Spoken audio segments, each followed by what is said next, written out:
Savez-vous lâcher prise au travail? Bonjour à tous, je suis ravie de vous retrouver cette semaine. Je suis Chantal Baudouin, coach en gestion du stress, gestion du temps et organisation. J'accompagne les femmes cadres débordées pour les aider à retrouver sérénité et équilibre dans leur vie personnelle et professionnelle grâce à ma méthode. Alors aujourd'hui, on va parler de lâcher prise au travail. Pourquoi?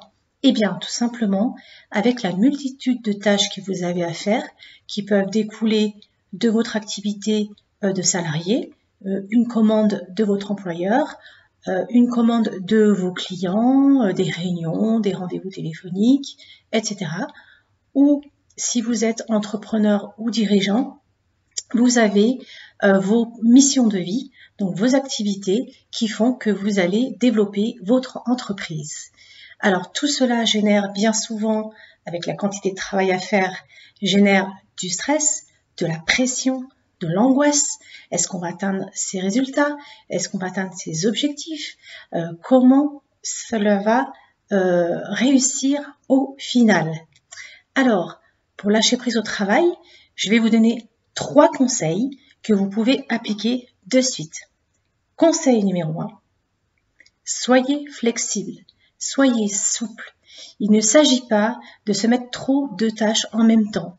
Peut-être qu'il faut revoir vos objectifs. N'oubliez pas qu'il faut 3 objectifs à la semaine. Au-delà, ça fait beaucoup. Et donc, ces objectifs que vous allez atteindre à la fin de la semaine, vous allez les découper en tâches. Mais n'en mettez pas trop. Ensuite, faire des actions adaptées. Cela veut dire ne pas partir bille en tête et faire tout et n'importe quoi histoire de brasser du vent.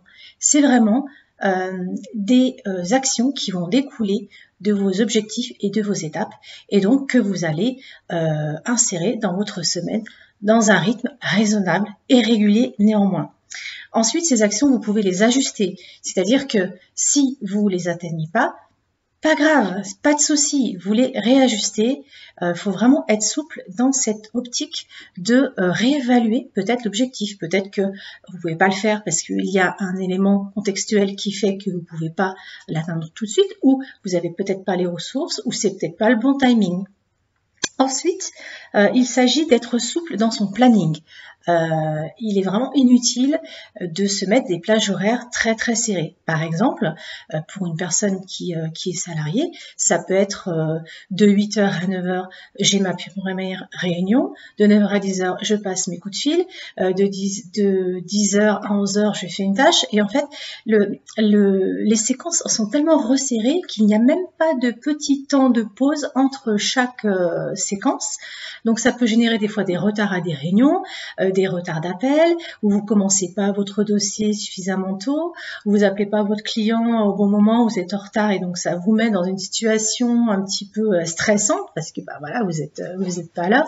Donc c'est vraiment essayer de séquencer, mais en se laissant ce que j'appelle des petites plages de grains de sable où vous pouvez vous calculez le temps si vous avez un déplacement ou du coup si vous avez un imprévu.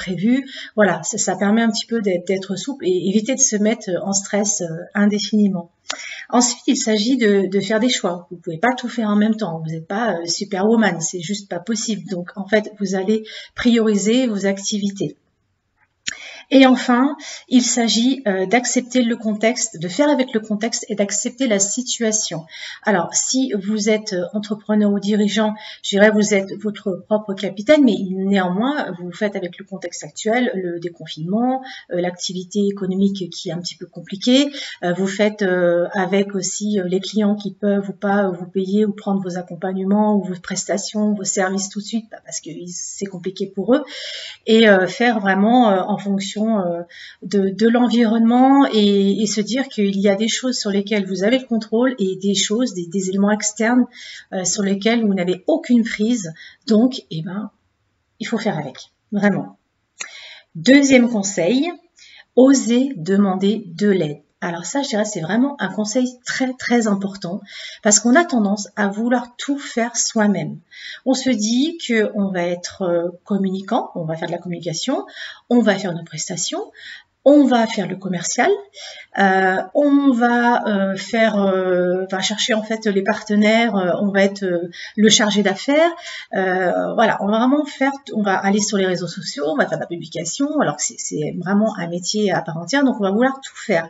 Donc en fait, ce qu'il faut, c'est demander de l'aide. Alors soit vous déléguez à des partenaires, à des prestataires externes, soit vous demandez, ça peut être aussi demander de l'aide à des collègues, si vous êtes salarié, ça peut être aussi pour alléger vos tâches dans la journée, ça peut être aussi demander de l'aide à la famille, par exemple pour aller chercher les enfants à l'école ou au collège s'ils sont retournés au collège ou à l'école.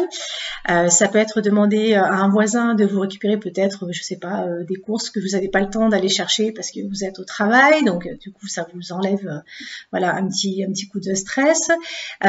Ça peut être demander, voilà, vraiment demander à des gens qui peuvent vous soulager dans vos tâches, qui peuvent le faire pour vous, alors soit de manière gratuite parce que c'est vos amis, votre famille et que du coup quelque chose qu'ils vont faire pour vous à titre privé, ça va vous alléger sur votre côté professionnel, ou alors si c'est dans le cadre professionnel, demander à des collègues voilà qui pourraient peut-être vous aider sur une tâche, demander à un partenaire, prendre des prestataires qui pourraient vous aider sur vos actions de communication, par exemple, sur vos actions de rédaction, enfin voilà, toutes ces petites choses. Donc c'est vraiment important de savoir oser, vraiment c'est oser aller demander de l'aide. Troisième conseil, et pas des moindres, il s'agit de relativiser.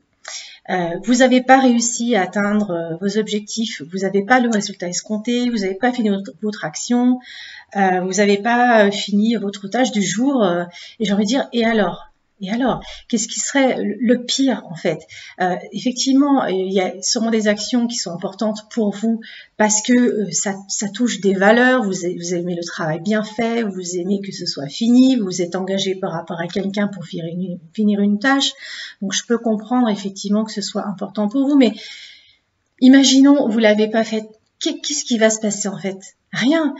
Qu'est-ce qui serait pire? Est-ce que vous préférez, je sais pas, que vos enfants soient en bonne santé, que votre famille aille bien, que vous puissiez partir en vacances, que voilà des choses qui sont vraiment importantes pour vous.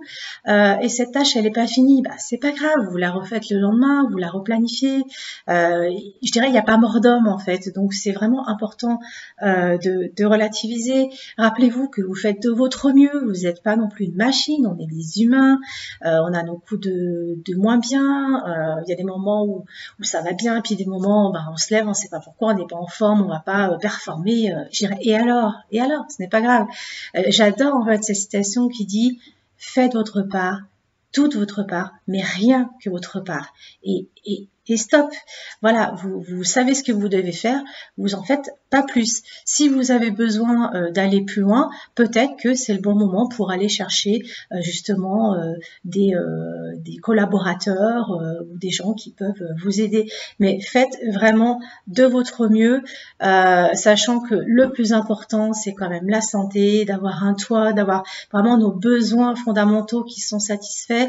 Je parle de la pyramide de Maslow, où on a nos besoins de survie qui sont assouvis, c'est-à-dire qu'on a de quoi manger, on peut dormir, on a un toit, ensuite on a le besoin de sécurité, c'est-à-dire qu'il n'y a pas de guerre autour de nous. Alors c'est vrai qu'en ce moment c'est un peu particulier avec le coronavirus, mais voilà, vous êtes en sécurité, vous avez pas des gens qui veulent vous sauter dessus dès que vous sortez de chez vous. Il n'y a pas, on va dire, voilà, il y a pas d'éléments extérieurs qui font que vous êtes en danger. On n'a pas non plus de prédateurs qui, comme les animaux, vous n'avez pas un lion qui vous attend derrière la porte. Donc du coup, vous êtes vraiment, voilà, vous avez vraiment les premiers besoins assouvis et ensuite c'est les besoins plus de développement personnel. Mais en tout cas, voilà, faut vraiment relativiser votre situation. C'est peut-être aussi visualiser. Qu'est-ce qui se passe si je le fais pas? Est-ce que vous vous sentez coupable? Alors là, du coup, je dirais c'est un problème par rapport à vous. Donc, essayez de dire, bah Non, ok, je relativise, je l'ai pas fait, c'est pas grave, je le ferai demain, après-demain ou la semaine suivante. Ou est-ce que c'est parce que vous êtes engagé, que vous n'arrivez pas à tenir le délai, à ce moment-là, vous osez pas dire, finalement, j'ai pas fini, que vous osez pas négocier un délai, ça arrive à tout le monde, donc faut pas hésiter. Voilà, c'est vraiment se poser la question, qu'est-ce qui se passerait si, qu'est-ce qui va se passer si je le fais pas? C'est ça en fait. Donc, je rappelle les 3 conseils. Donc, soyez flexible et souple, conseil numéro 1. Conseil numéro 2, osez demander de l'aide. Conseil numéro 3, relativiser. Et avec ces 3 conseils, je peux vous assurer que vous allez vous sentir déjà bien mieux, vous allez pouvoir lâcher prise, vous allez sentir moins de stress, moins de pression au travail. Et du coup, vous pourrez continuer vos tâches de manière sereine et apaisée. J'espère que ces conseils vous ont plu, que ces conseils vont pouvoir vous aider. N'oubliez pas que si vous avez besoin voilà, de plus de conseils pour aller plus loin dans votre situation, si vous avez besoin de conseils en gestion du temps, d'organisation, en gestion du stress, n'hésitez pas à m'appeler. Je fais une séance découverte de 30 minutes gratuite. En fait, on discute de votre situation et on voit si on peut travailler ensemble. Je me ferai un plaisir en tout cas de vous accompagner. Je vous souhaite donc un excellent mercredi. Je vous dis à très vite pour une prochaine vidéo. Plein de conseils. N'hésitez pas à vous abonner à ma chaîne pour avoir justement ces conseils régulièrement. Et bien sûr, vous pouvez me suivre sur mon site internet www.chantalbaudouin.com ainsi que sur Facebook, LinkedIn, Instagram et sur ma chaîne YouTube où vous voyez cette vidéo. Je vous dis à très vite et au plaisir de vous accompagner. Au revoir.